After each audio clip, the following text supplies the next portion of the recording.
ತರಬೇಕಂತ ಹೇಳಿ ನಾವು ಎಲ್ಲರ ಪರವಾಗಿ ನಾನು ಮತ್ತೊಮ್ಮೆ ರೈಲ್ವೆ ಮೈದಾನದವರೆಗೂ ಈಗಾಗಲೇ ರೋಡ್ ಶೋ ಬಂದಿದೆ. ಕೆಲವೇ ಕ್ಷಣಗಳಲ್ಲಿ ವೇದಿಕೆಯ ಕಾರ್ಯಕ್ರಮ ಆರಂಭ ಆಗಲಿದೆ.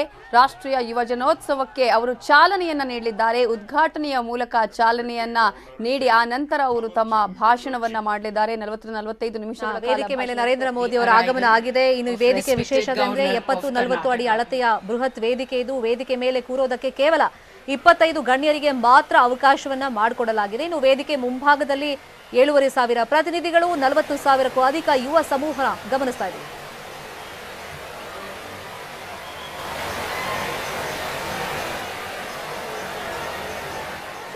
ಎಷ್ಟು ಜನರಿದ್ರು ಅದಕ್ಕಿಂತ ದುಪ್ಪಟ್ಟು, ಅದಕ್ಕಿಂತಲೂ ಜಾಸ್ತಿಯಾಗಿ ಇಲ್ಲಿ ಈಗ ಜನ ಹೇಗಿದ್ದಾರೆ ಅನ್ನೋದನ್ನ ನಾವು ಗಮನಿಸಬಹುದು. ಎಲ್ಲರಿಗೂ ನಮಸ್ಕಾರ ಮಾಡಿ ಈಗ ಪ್ರಧಾನಿ ನರೇಂದ್ರ ಮೋದಿ ಅವರು ತಮ್ಮ ಆಸನವನ್ನ ಸ್ವೀಕರಿಸಿದ್ದಾರೆ, ಅಲ್ಲಿ ಕೂತಿದ್ದಾರೆ, ಎಲ್ಲರಿಗೂ ವಿಶ್ ಮಾಡಿದ್ರು. ಆ ಸಂದರ್ಭದಲ್ಲಿ ಅಲ್ಲಿನ ಜನ ಕೂಡ ಜೈಕಾರಗಳನ್ನ ಹಾಕಿದ್ರು. ಇಲ್ಲಿ ಹೆಚ್ಚಾಗಲ್ಲ, ಇಲ್ಲಿ ಇರೋದೆಲ್ಲ ಸ್ಟೂಡೆಂಟ್ಸ್. ಯಾಕಂದ್ರೆ ಕೇವಲ ನಮ್ಮ ರಾಜ್ಯ ಮಾತ್ರ ಅಲ್ಲ, ಯುವ ಜನೋತ್ಸವ ಆಗಿರೋದ್ರಿಂದ ಬೇರೆ ಬೇರೆ ರಾಜ್ಯಗಳಿಂದ ಕೂಡ ವಿದ್ಯಾರ್ಥಿಗಳು ಬಂದಿದ್ದಾರೆ. ಸ್ವಾಮಿ ವಿವೇಕಾನಂದರ ಸ್ಮರಣೆ, ರಾಷ್ಟ್ರೀಯ ಯುವ ದಿನಾಚರಣೆ, ಅದಕ್ಕಾಗಿ ಈ ರಾಷ್ಟ್ರೀಯ ಯುವ ಜನೋತ್ಸವ.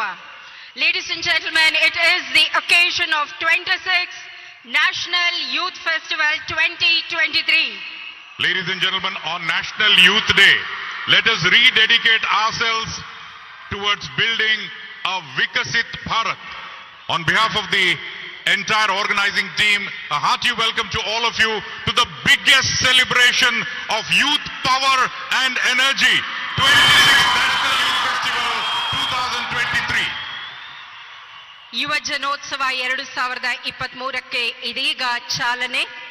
ನಾಡಗೀತೆಯೊಂದಿಗೆ the state anthem will be presented by SJMVS Arts and Commerce College for Women's Team. I would request all of you to kindly rise. ದಯವಿಟ್ಟು ಎಲ್ಲರೂ ಎದ್ದು ನಿಲ್ಲಬೇಕಾಗಿ ವಿನಂತಿ. ಜಯ ಭಾರತ ಜನನಿಯ ತನುಜಾತೆ Karnataka ನಾಡಗೀತೆ.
Thank you very much, SJMVS Arts and Commerce College for Women.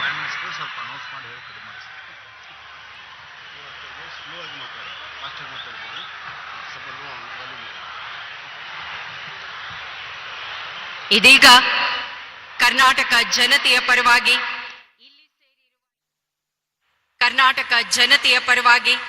ಇಲ್ಲಿ ಸೇರಿರುವ ಯುವ ಸಮೂಹದ ಪರವಾಗಿ ಮಾನನೀಯ ಪ್ರಧಾನ ಮಂತ್ರಿಗಳಿಗೆ ಗೌರವ ಸಮರ್ಪಣೆ. Felicitation to Honorable Prime Minister of India, Shri Narendra Modi ji. Ladies and gentlemen, it's indeed a matter of great pleasure and privilege to all of us that the Honorable Prime Minister is here. ನಾಡಿನ ಸಮಸ್ತ ಜನತೆಯ ಪರವಾಗಿ ಅವರಿಗೆ ಇದೀಗ ಗೌರವಾರ್ಪಣೆ. I would request the Honorable Union Minister for Coal, Mines and Parliamentary Affairs, Shri Prahalad Joshi ji, to kindly present the shawl.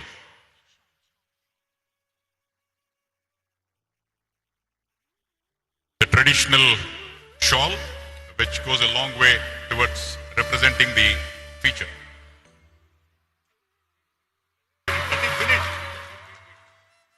ಸನ್ಮಾನ್ಯ ಮುಖ್ಯಮಂತ್ರಿಗಳಿಂದ ಈ ಏಲಕ್ಕಿ ಹಾರದ ಅರ್ಪಣೆ.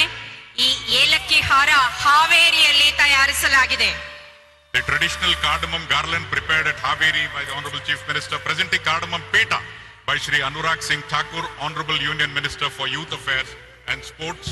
Presenting memento of Bidri art statue with silver inlay of Swami Vivekananda by Honorable Minister Shri K.C. Narayana Gowda. Presenting photo frame of national flag woven in Dharwad by Shri Prahalad Joshi and all the dignitaries.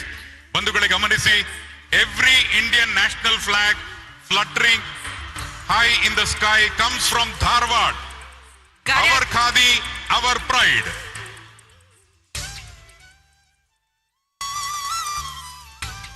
Our heartfelt thanks to Mananiya Pradhan Mantri for the entire people of Karnataka. Thank you, sir. And now, ladies and gentlemen, the much awaited moment is here. The formal inauguration of 20th National Youth Festival